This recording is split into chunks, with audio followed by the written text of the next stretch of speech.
What's up, everybody? We back with another video, and today I'm doing something I never thought I was gonna do. I'm cutting up the E36 to do a wide body kit, and my dad's just here test fitting it now. I actually decided to go with the Fitment Lab wide body kit.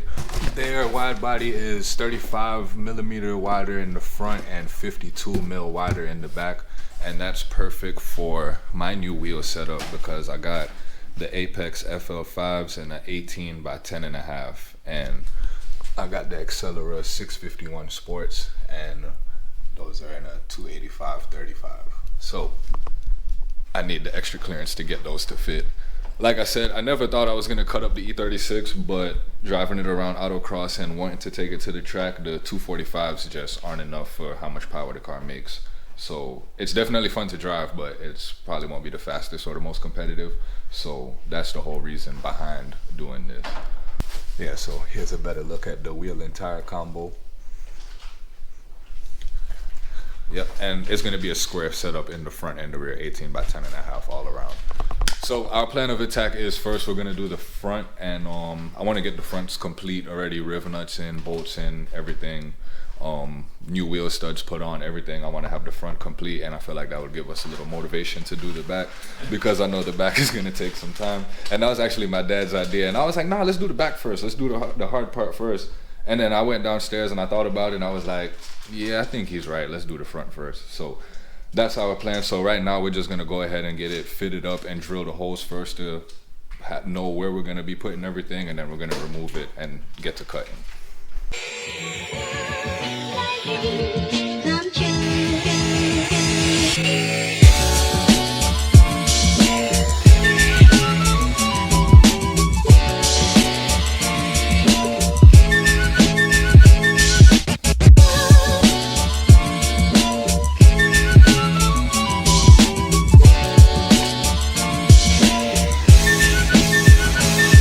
Alright, so we got the fender mounted and cleat-coed up, but I'm gonna have to use more screws on top than I wanted to begin with, because if you can see, it kind of bows up a little bit.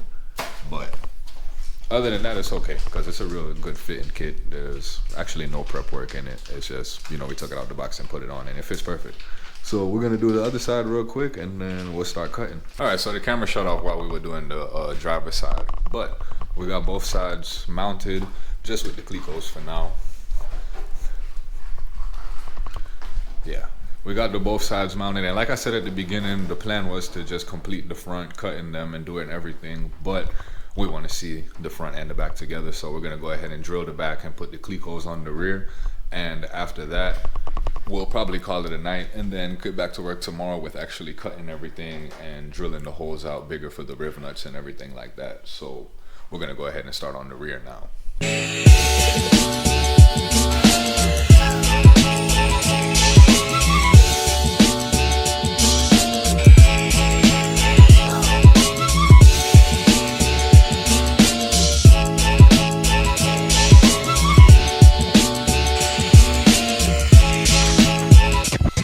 Alright, yeah, so I got the wheel studs on, got the wheels mounted. Like I said, the wheel studs, they're not tightened down or Loctited or anything. I just hand threaded them in and then just kind of hand tightened the nuts just to get a look of what it's gonna be like, and I am in love.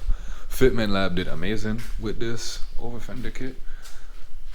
Like the fitment of it, everything. I love the factory body line still in it. I love it, I love it, I love it. So it's getting a little late. I'm gonna pick this back up tomorrow when I get home from work, and we're gonna continue making progress. All right, we back. It's the next day. I got the fender liner removed, took the fender liner off, removed the trim, and basically got it prepped up. Got my dog out here chilling with me. Got everything pretty much prepped up to go to get ready to cut, because today is the day that I'm gonna start cutting it up. I'm gonna do the front first, like I was saying before. I did mock up the rear, but I'm gonna do the front and just go ahead and knock that out. So I'm gonna go ahead and remove the over fender and get to work on it and see how it go.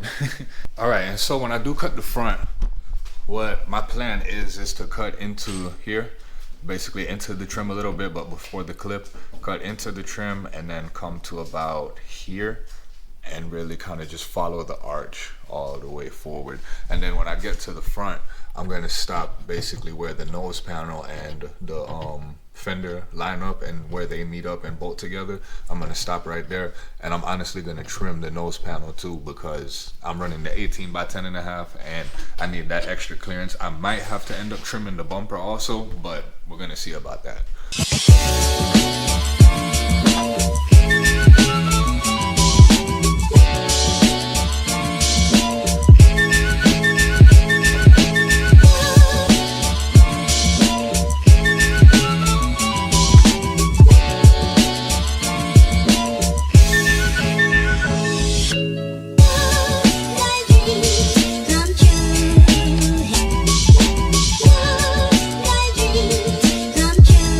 Before I cut, I sat back and looked at it and contemplated, and I actually redid the front.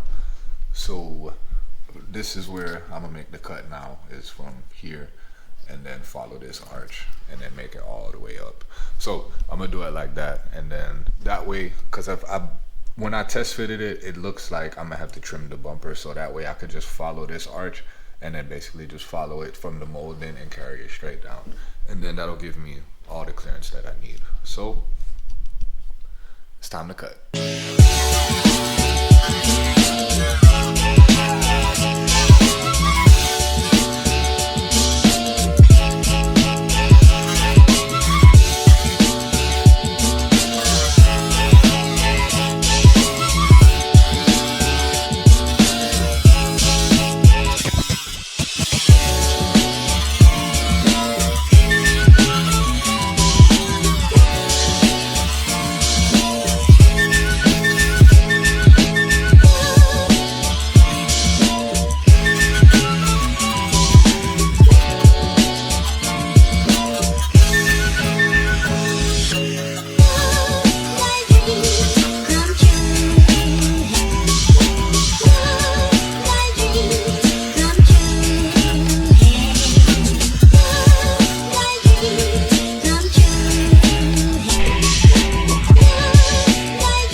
So we got both fronts finished up.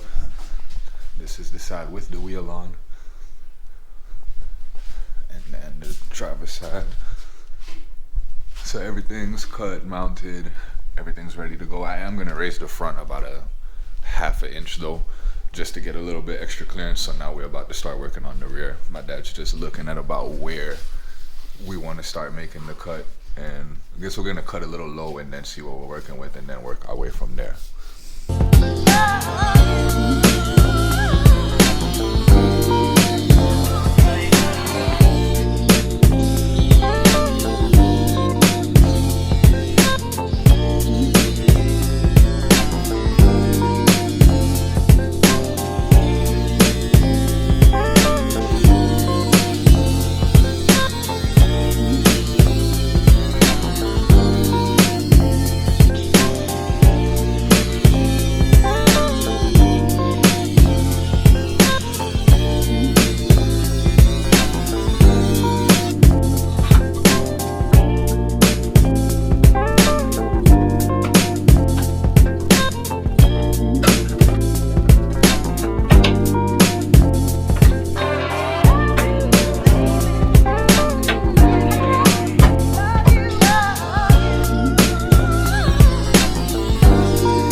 if you guys been watching my videos from my autocross events and everything like that, you would know that I've been fighting some power steering issues.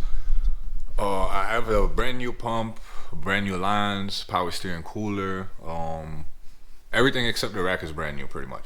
Everything except the rack. So I went to buy a new rack for the E36 and found out they don't make those anymore. That now the E46 rack is the rack to use for the E36 now. It fits just like factory and everything.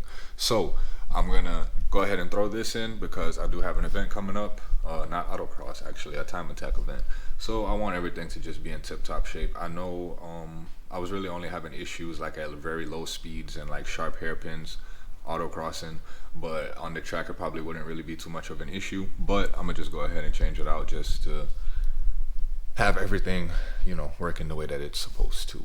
So I'm gonna go ahead and get started on replacing this, and yeah, after that I ordered some 10mm spacers for the rear, then I can mount the rear wheels back up and we'll be back on the ground.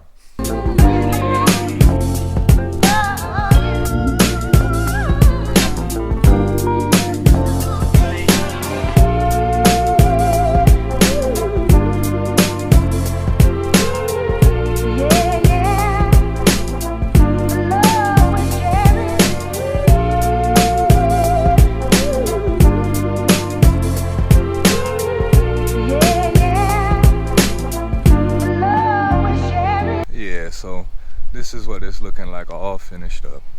I'm not gonna lie, I'm loving how it looks. I'm loving it. Love the wheels, love the fitment. Like I said, I raised the front up, so now it's a bit aggressive track fitment, but still functional. And when you come to the front, everything's flush. Love that. Love that. 10mm spacers front and rear, 18 by 10.5 plus 25, I believe they are. So yeah, super happy with how this came out.